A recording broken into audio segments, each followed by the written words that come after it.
we enter. Shaking the room from the back to the center. Making you move to the track, you surrender. Body scrunching your face closed up. The bass goes through as we enter.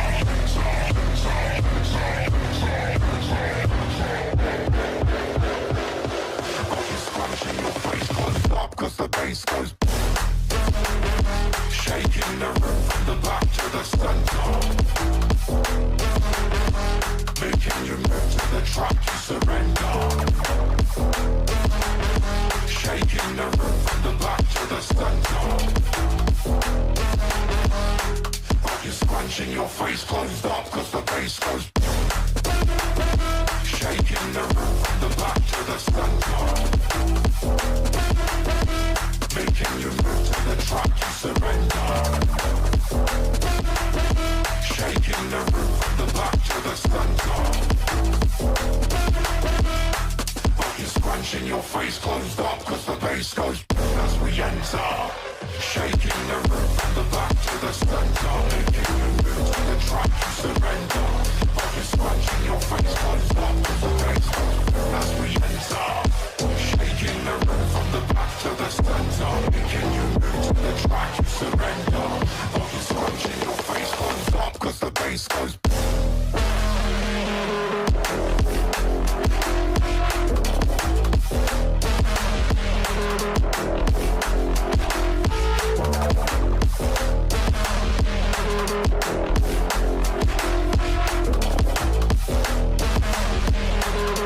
Scrunching your face closed up cause the bass goes.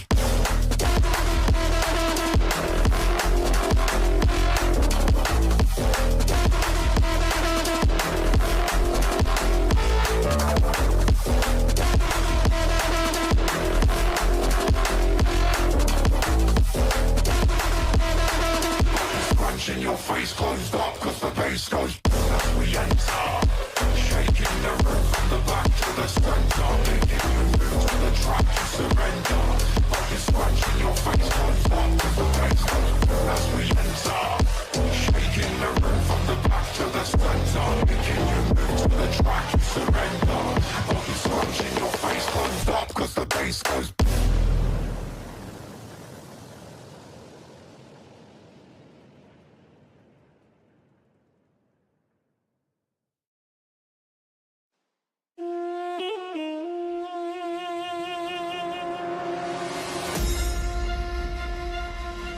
These mortals have awakened the gods of old. We rise from our slumber to reveal our true power. Focus fire.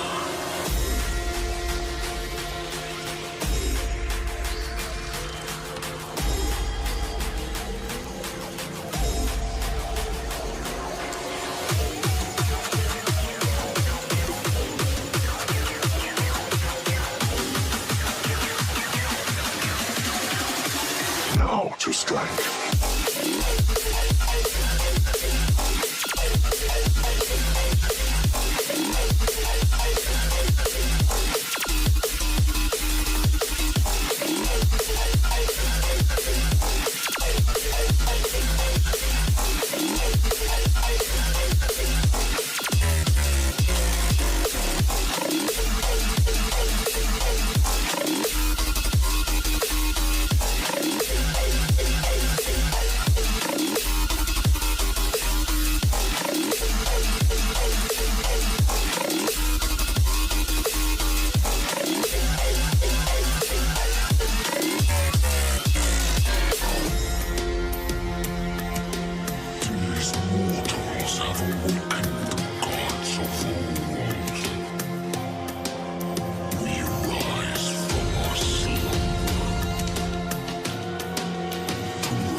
about to strike.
Well, alrighty then. The voice isn't totally back, but it's good enough I can read some shit, so we're gonna fucking do that. Battle tactics and war strategies, the Boshin War, and the end of the samurai. Let's fucking go. It's time. It's time, buddy. Auntie, it's good to see ya. Thanks for coming in, showing your support. You're a legend. We're just gonna hop right into it, because unfortunately tonight I have some other shit I gotta take care of right after this stream. So, I don't know if there'll be a gaming stream tonight. There might be when I get back doing whatever I'm doing, but that'll be way the fuck later. So, just throwing that out there. But that being said, let's get into this. Let's get into this, the old war here. Alright. Alright, the Boshin War, sometimes known as the Japanese Revolution, or Japanese Civil War, was a civil war in Japan fought from 1868 to 1869 between forces of ruling Tokugawa shogunate and a coalition seeking to seize political power in the name of the imperial court. The damn empire, always coming in. The war stemmed from dissatisfaction among many nobles and young samurai with the shogunate's handling of foreigners following the opening of Japan during the prior decade. Increasing Western influence in the economy led to decline, similar to that of other Asian countries at the time. An alliance of Western samurai, particularly the domains of Choshu, Satsuma, and Tosa, and court officials secured control of the imperial court and influenced the young emperor Meiji Tokugawa Yoshinobu. Hopefully you're closer to finding the place you're looking for. Oh man, I have a couple of places I've already looked at that I'm like, yeah, I just need a little bit more money, and that one's bought right there. I'll just snatch it up. Like I trust me, I have a couple of few places that I would totally be willing to snatch up if I just had the money, which I'm working on right now. Working on making that money. Speaking of, link at the top, pinned at the top, or in the description if you're watching after this video gets released and you feel like you want to donate to support the stream. The Streamlabs link does work. And for those of you that are watching during the stream, it is, I do believe, $4 for TTS. I do believe I set it at $4 for TTS. That being said, Tokugawa Yoshinobu, this guy right here, the sitting shogun, realizing the futility of the situation, abdicated and handed over political power to the emperor. Yoshinobu had hoped that by doing this, the House of Tokugawa could be preserved and participate in future government. If you stopped talking, you fell asleep? Right on. Well, enjoy your rest. You're not by any means obligated to stay awake. I mean, if at all else, I mean, I sleep with fucking shit on too. I have to have something on in the background. I cannot have deafening silence that drives me up the wall. because then my brain just wants to go at 1,000,000 miles an hour, and it's like I need something to occupy it while I fall asleep. So I feel you. I feel you. However, military movements by imperial forces, partisan violence in Edo, and an imperial decree prompted by Satsuma and Choshu abolishing the House of Tokugawa led by Yoshinobu to launch a military campaign to seize the emperor's court in Kyoto. The military tide rapidly turned in favor of the smaller but relatively modernized imperial faction, and, after a series of battles culminating in the surrender of Edo, Yoshinobu personally surrendered. Those loyal to the Tokugawa shogun retreated to the northern Honshu and later Hokkaido, where they founded the Republic of Izo. The defeat at the Battle of Hakodate broke this last holdout and left the emperor as de facto supreme ruler throughout the whole of Japan, completing the military phase of the Meiji Restoration.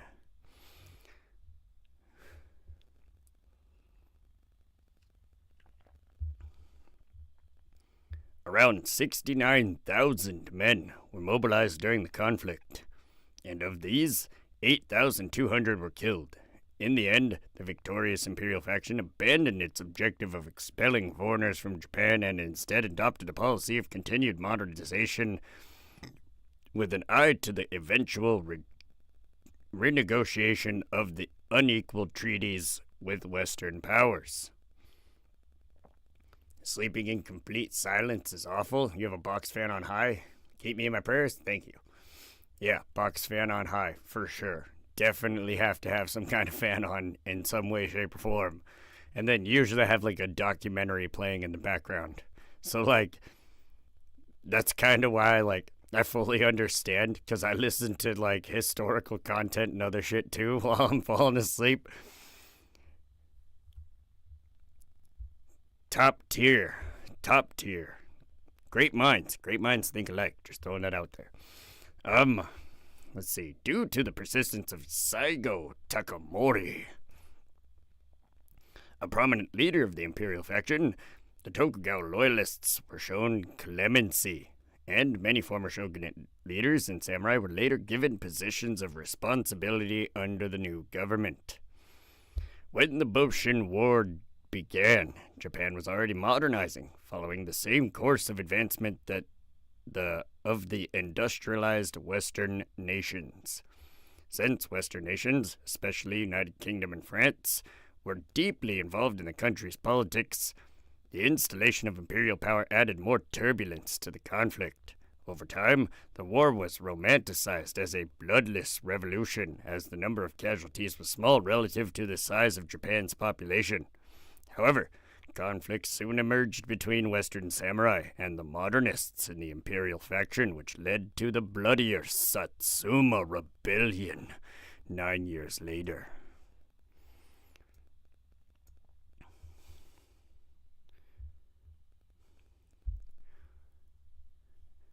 For the 2 centuries prior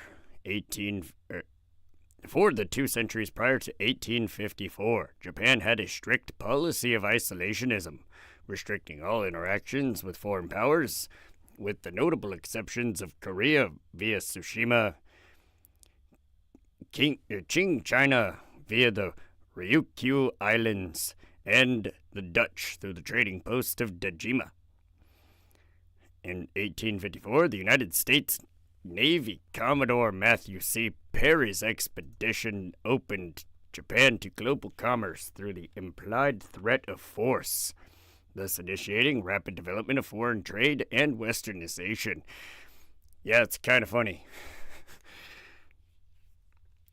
Matthew C. Perry rolled up into Japan and was like, "You better trade with us, or we'd hate to see what happens to your island." They were like, fine, we'll trade with you too. And Mr. Perry, Commodore Perry, was like, "You're damn right you fucking will." Listen to documentaries about hobbies and stuff too, trying to get knowledge in while you sleep. Exactly. Always learning. That's the key. In large part due to the humiliating terms of the unequal treaties, as agreements like those negotiated by Perry are called, the Tokugawa shogunate soon faced internal dissent, which coalesced into a radical movement, the Sano Joi, or Revere the Emperor, expel the barbarians.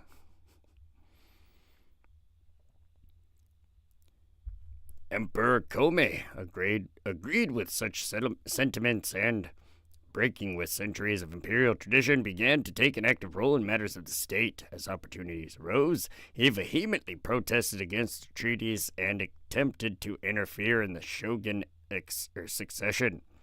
His efforts culminated in March 1863 with his order to expel barbarians. Although the shogunate had no intention of enforcing the order, nonetheless inspired attacks against the shogunate itself and against foreigners in Japan.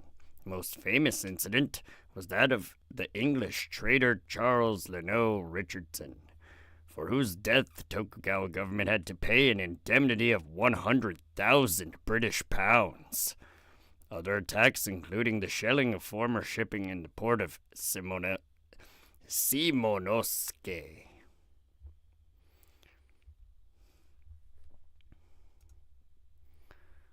Oh, look, Emperor Kome. With them fucking... Look at them platform shoes, man. Them platform-ass sandals he's wearing. What the fuck? Japanese fashion. Top tier. Ah, man. That's kind of funny. During 1864, these actions were successfully countered by armed retaliations by foreign powers, such as the British bombardment of Kagoshima and the multinational Shimonoseki campaign. At the same time, the forces of Choshu Domain, together with Ronin, for those of you that don't know what Ronin means drifter or wandering man, unrestrained or dissolute. A samurai who had no lord or master, and in some cases had also severed all links with his family or clan. A samurai becomes a ronin upon the death of his master or after the loss of his master's favor or legal privilege.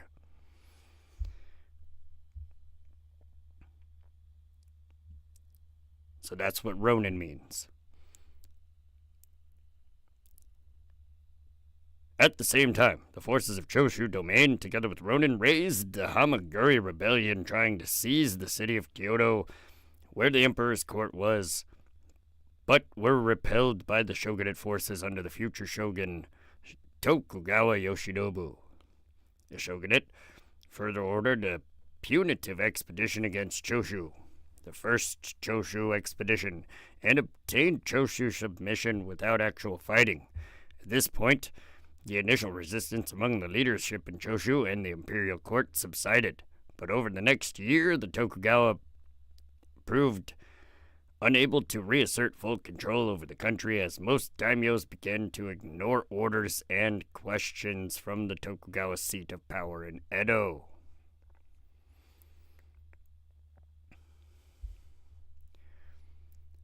The shogun had French assistance training and weaponry since 1865. Leon Roches, French consul to Japan, supported the shogunal military reform efforts to promote French influence, hoping to make Japan into a dependent client state.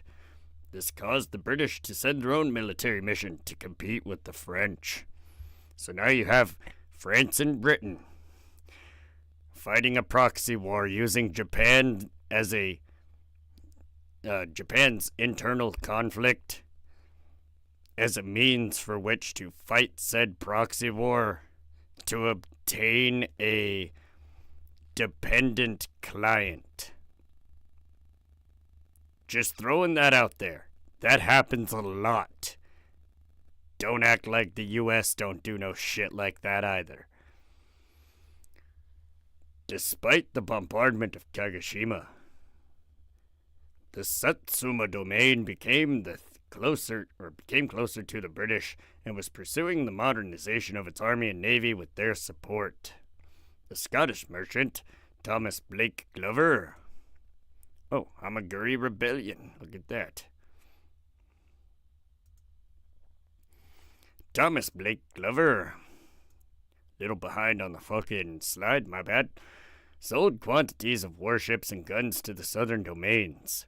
American and British military experts, usually former officers, may have been directly involved in this military effort.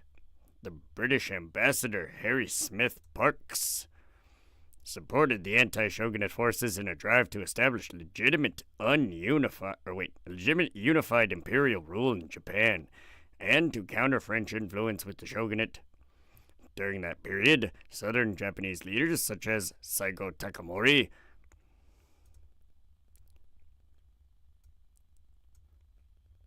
with his little dog of Satsuma, or Ito Hirobumi, and Inoue Kaoro of Choshu cultivated personal connections with British diplomats, notably Ernest Mason Satow.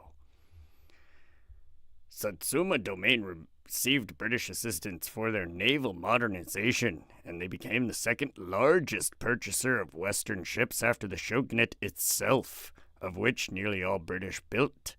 As Satsuma samurai became dominant in the Imperial Navy after the war, the Navy frequently sought assistance from the British. In preparation for future conflict, the shogunate also modernized its forces. In line with Parkes' strategy, the British, previously the shogunate's primary foreign partner, proved reluctant to provide assistance. The Tokugawa thus came to rely mainly on the French expertise. Comforted by military prestige of Napoleon III at the time, acquired through his success in the Crimean War and the Second Italian War of Independence. Dang.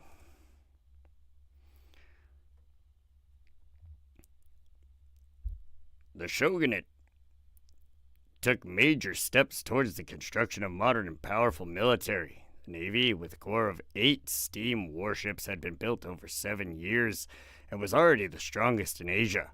In 1865, Japan's first modern naval arsenal was built in Yokosuka by the French engineer Léonce Verny, or Léonce. In January 1867, a French military mission arrived to reorganize the shogunate army and create a Denshutai elite force, and an order was placed with the U.S. to buy a French-built ironclad warship CSS Stonewall, which had been built for the Confederate States Navy during the American Civil War. Yeah, think about that. Japan's going through a civil war right around the same time America went through a civil war. Due to the Western powers' declared neutrality, the U.S. refused to release the ship. But once neutrality was lifted, the Imperial faction obtained the vessel and employed it in engagements in Hakodate under the name Kotetsu, which means ironclad.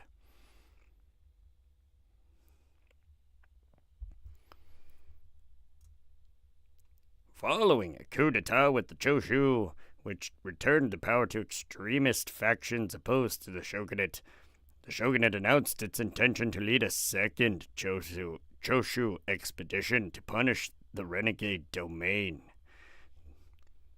Wow, LL? Yeah, serious. This, in turn, prompted Choshu to form a secret alliance with Satsuma. In the summer of 1866, the shogunate was defeated by Choshu, leading to a considerable loss of authority. In late 1866, however, the first shogun, Tokugawa Iemochi, and Emperor Komei died, succeeded by Tokugawa Yoshinobu and Emperor Meiji, respectively. These events, in words of historian Marius Jansen, made a truce inevitable. On November 9th, 1867, a secret order was created by Satsuma and Choshu in the name of the Emperor Meiji, commanding the slaughtering of the traitorous subject Yoshinobu.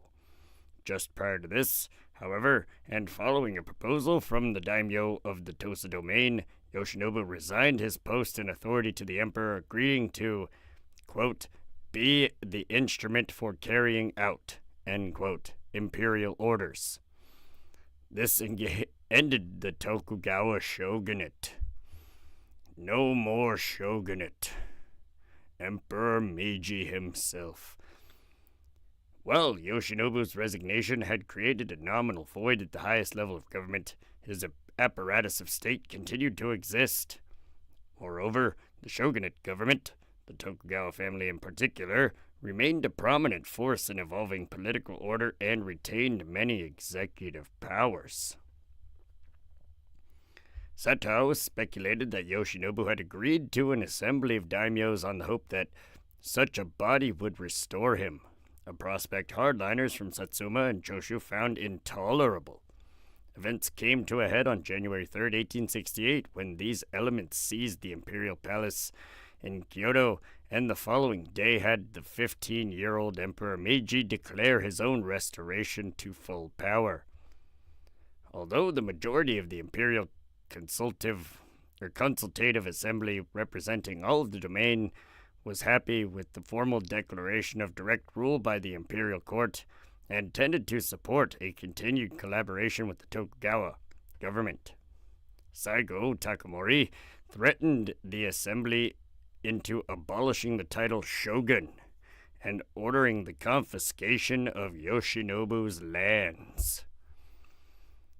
Dang it. Although he initially agreed to these demands, on January 17th, 1868, Yoshinobu declared that he would not be bound by the Restoration Proclamation and called for its repeal. On January 24th, he decided to prepare an attack on Kyoto, which was occupied by Satsuma and Choshu forces. This decision was prompted by his learning of a series of arsons in Edo, starting with the burning of the outer works of Edo Castle, the main Tokugawa residence. This was blamed on Satsuma Ronin, who on that day attacked a government office. The next day, shogunate forces responded by attacking the Edo residence of the daimyo of Satsuma, where many opponents of the shogunate, under Saigo's direction, had been hiding and creating trouble. The residence was burned down, and many of the opponents were killed or later executed. Dang. Yet, Japanese history is extremely brutal. Like, holy shit. They go in Japan. They were not fucking around. They were not fucking around at all. The forces of Choshu and Satsuma were fully modernized with Armstrong guns, Mini rifles, and one Gatling gun. The shogunate forces had been slightly lagging in terms of equipment, although the French military mission had recently trained a core elite force. The shogun also relied on troops supplied by allied domains, which were not necessarily as advanced in terms of military equipment and methods, composing an army that had both modern and outdated elements. Numerous types of more or less modern smoothbore muskets and rifles were imported from countries as varied as France, Germany, the Netherlands, Britain, and the United States, and coexisted with traditional types such as the Tangashima matchlock. Most shogunate troops used smoothbore muskets, about 200,000 of which had been imported or domestically produced over the years since about 1600. Dang. The first modern firearms were initially imported about 1840 from the Netherlands by pro-Western reformist Takashima Shuhan, the daimyo of Nagaoka domain. However, an ally of the shogun possessed 2 Gatling guns and several thousand modern rifles. The shogunate is known to have placed an order for 30,000 modern Dryese needle guns in 1866. Napoleon III provided Yoshinobu with 2,000 state-of-the-art Chesapeake rifles, which he used to equip his personal guard. Antiquated Tanegashima matchlocks are also known to have been used by the shogunate, however. Imperial troops mainly used Mini rifles, which were much more accurate, lethal, and had much longer range than imported smoothbore muskets. Although, also being muzzle-loading, they were similarly limited to 2 shots per minute. Improvised breech-loading mechanisms such as the Schneider, developing a rate of about 10 shots a minute, are known to have been used by Choshu troops against the shogunate's Shogotai regiment at the Battle of Ueno in July 1868.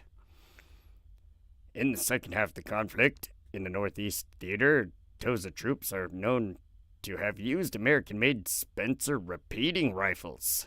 American-made handguns were also popular, such as the 1863 Smith & Wesson Army No. 2, which was imported by Japan, or to Japan by Glover and used by Satsuma forces. Let's go for American guns. Good old America gotta fucking... We started that shit early, man. Holy fuck. Oh my god. That's actually kind of funny. Fucking America.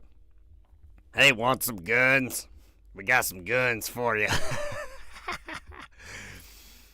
Ah, man.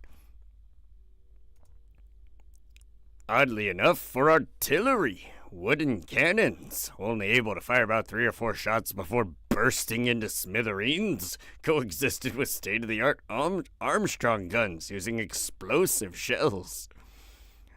Armstrong guns were effectively used by Satsuma and Saga troops throughout the war. The shogunate, as well as the imperial side, also used native Japanese cannons, with Japan making cannons domestically as far back as 1575.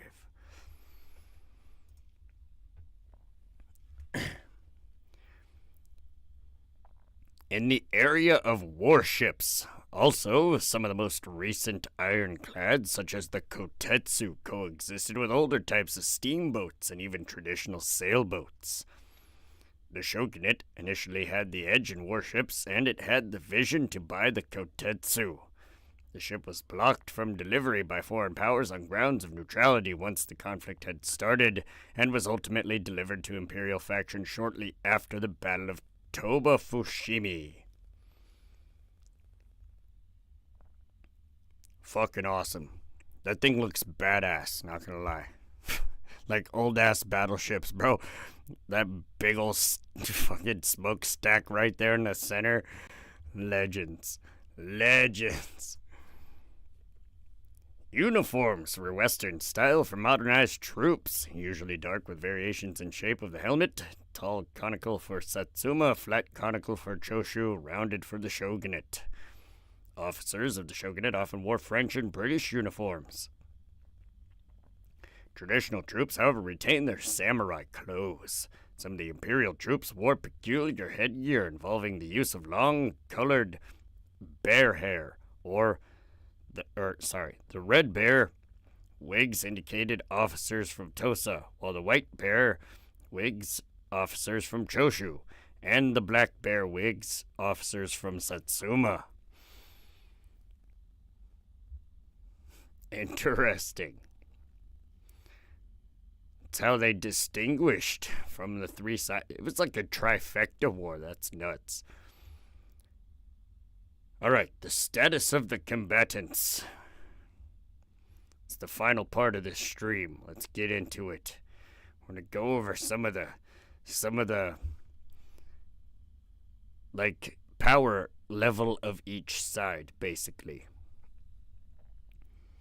The Sampeitai formed a more extensive attempt at modernization, with it being introduced in 1862 by graduates of 2 samurai academies. The attempt called for the raising of a standing army from the shogun's personal lands, Tenryu, and the daimyo under their feudal obligations to provide troops to the shogun. The army, known as the Senpaitai, or alternatively the Shinei Jobigun, was supposed to number 13,625 men with 8,300 infantry, 2,000 with rifles, 1,068 cavalry, 900 with rifles, and 4,890 artillerymen with 48 8-pound field guns and 52 16-pound siege guns. And finally, 1,406 officers. The force was to contain half of Shishi, richer samurai, and half Kashi, poorer samurai. The recruitment was to be men between 17 and 45, with service terms of 5 years, with battalions of 600 companies and 600 companies of 120 and platoons of 40. The daimyo were allowed to substitute manpower with money to purchase firearms and rice to feed the soldiers, something the shogunate desperately needed both of. However, the plan immediately ran into issues, as resistance to providing men and money to purchase firearms was met by the shogun. Ironically, the largest provider of men under the new system was the Satsuma domain, providing 4,800 infantry, 100 cavalry, and 8 guns with 100 men. In 1863, the shogun allowed the recruitment of commoners, but by 1867, this force had only reached 5,900 infantry. In order to augment the force, the shogun raised 5 battalions of Yugekitai. The shogun also disbanded the city and legation guards units and added them to the Senpaitai, adding at least 1,500 men to the army. Holy shit, the end of that was fucking difficult to read for some reason. Yo, Dano, let's go. Welcome in. The shogunate, aiming to modernize its forces, hired 17 French officers in 1867.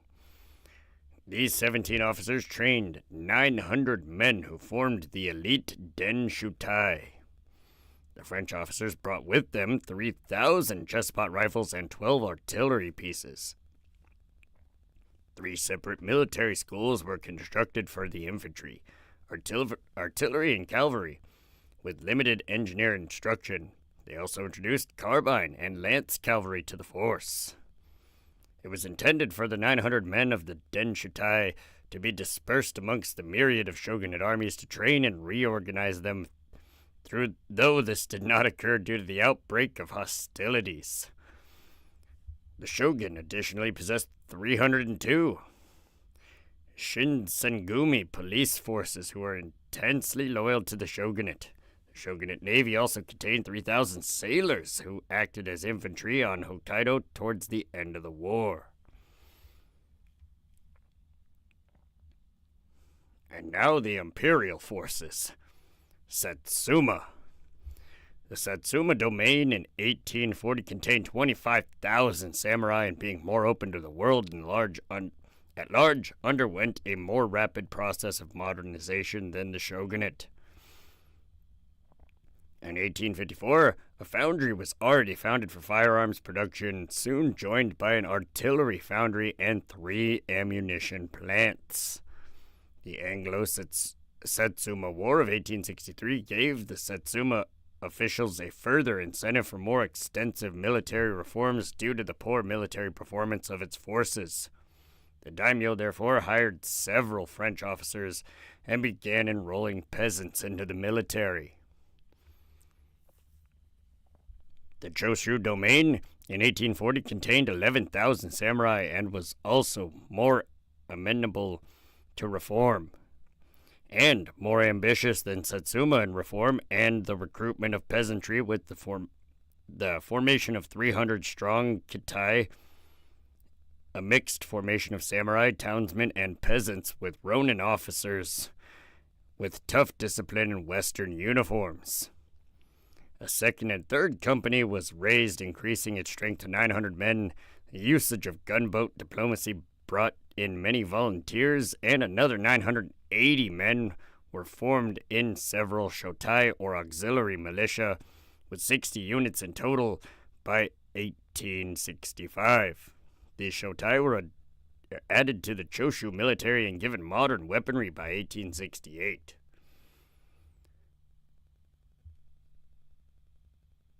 By 1868, there were 150 shotai, and they were regularized when added to the regular domain army. Contained a total of 36 infantry battalions amounting to 14,400 men, which formed the core of the pro-imperial army when the war broke out. And in April 1868, Emperor Meiji himself called for the dispatch of 60 men per 10,000 koku. 150 kilograms of rice, the amount needed for a man for 1 year. Produced in his domain, the 60-man drafts, 1/6 were sent to Kyoto to form an imperial army, and the remaining 50 to garrison the daimyo's domain. Let's fucking go, buddy.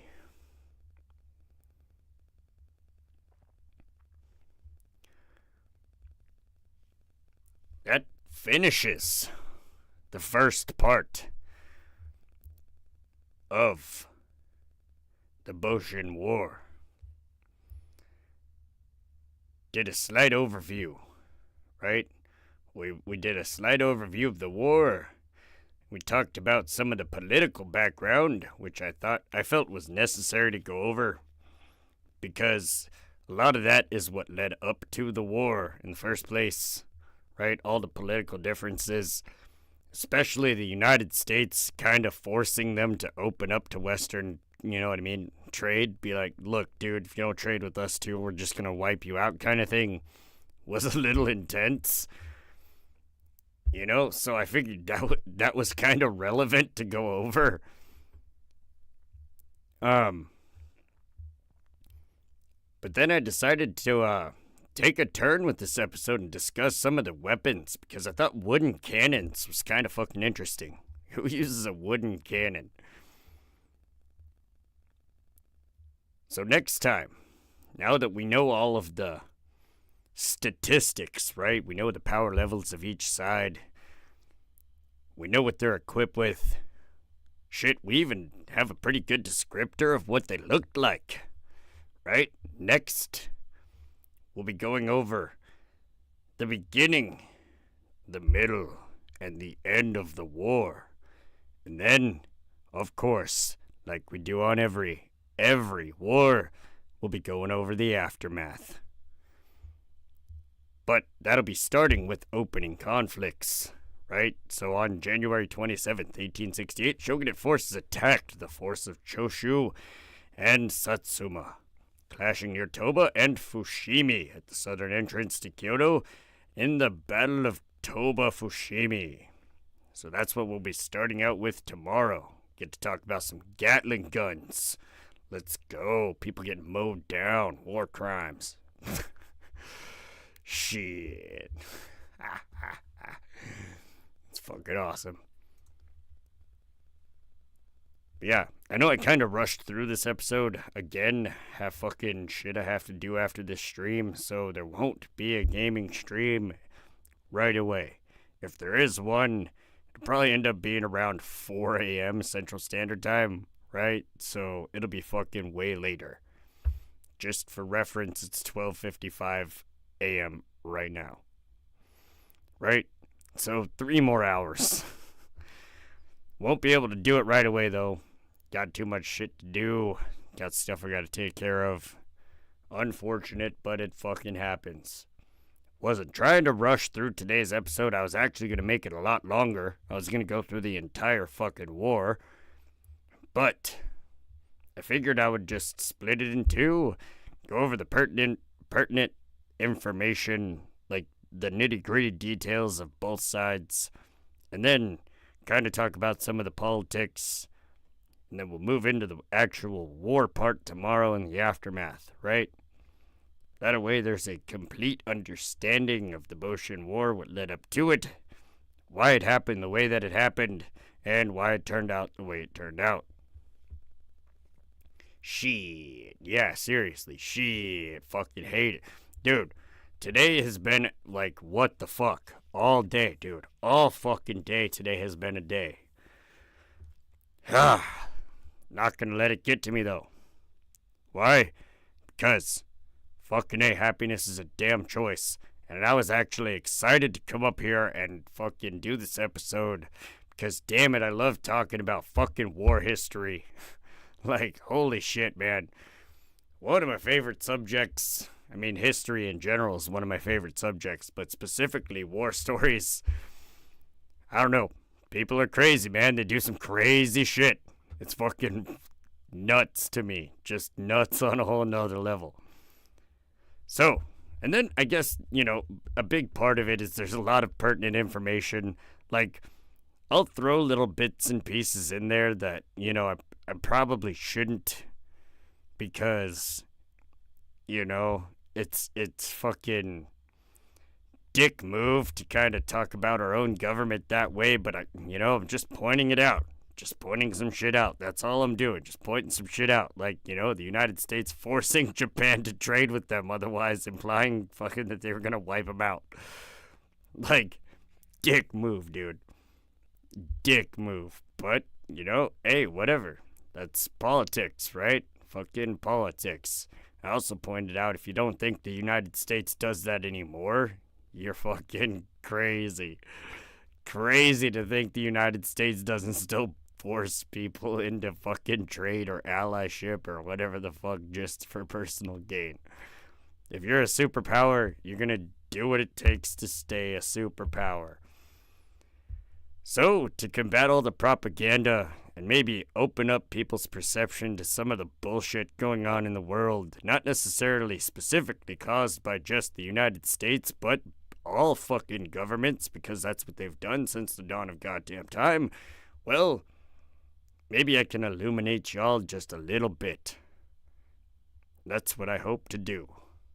Hope to bring you guys some fucking value, open up the perspective so that you can see, without being blinded, what goes on in the world, why it goes on, and have an understanding of it, so that you can either do something about it, or use that information basically how you will, right? Use it how you please. Do with this information what you will. All it is pertinent information. It's all necessary, it's all educational, and it's all relevant to how the world works today. Nothing really changes. I mean, the people don't change, their strategies might, but they don't change much. It's all just variations of shit we've done. So, that being said, it's the end of tonight's episode of Battle Tactics and War Strategies. I, unfortunately, have to get the fuck out of here, because I got shit to do. So, I hope you all have a wonderful morning, afternoon, evening, or night, wherever you're at in the world. Enjoy your time, because it may be limited. You never know. You never know. I mean, big chance that World War III doesn't happen now, because fucking Trump's going into office and he's just basically gonna wave his, like, our big America dick around like it's fucking nobody's business and be like, look, calm down. Dad's home now. I just set down the fucking keys. Your children need to calm the fuck down. And the rest of the world's gonna calm the fuck down. So, your time may have been extended, but my time with you this evening was not. I'll see y'all next time. Maybe in a couple hours. We'll see how fucking awake I am. If I'm not fucking drained ass tired, then I'll come back and do some gaming. And if I'm drained ass tired, I might still come back and do some gaming. We'll fucking see. It won't be any voice acting tonight, though. We will definitely get back into that tomorrow night. As you can tell, my voice is like 90% of the way back. It's not all the way there, but it's 90% of the way there. Like, there's no way I could do either of the girls' voices right now. That's just not happening. So, like, the upper part of my vocal cords still fucked. But tomorrow we'll jump back into it. We'll get back into some Final Fantasy VI, finish that one up, and then move on to another one. Voice act, some other shit. Probably just do Final Fantasy IV. I mean, shit, I already have it on my shit ready to go. I could just boot that up and play it right after 6. So, hey, you too, Dano. Appreciate you dropping in, you freaking legend. Let's fucking go. All right. I'm going to get out here. I'll see y'all next time. Stop rambling.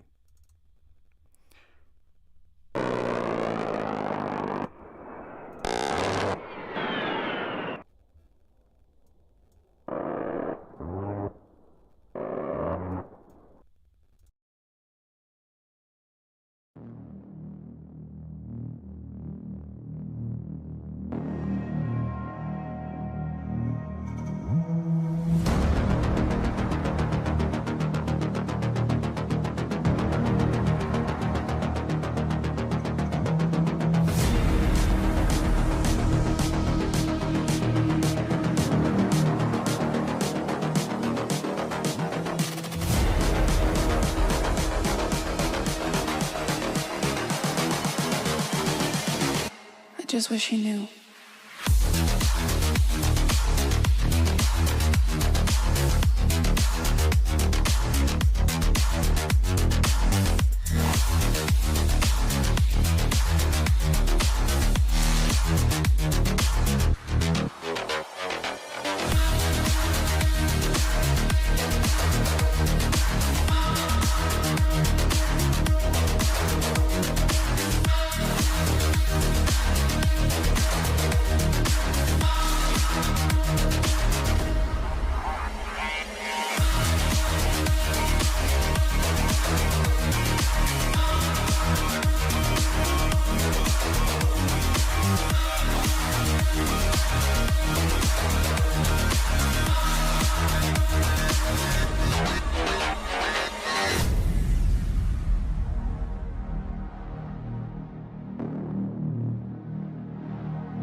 I just wish he knew.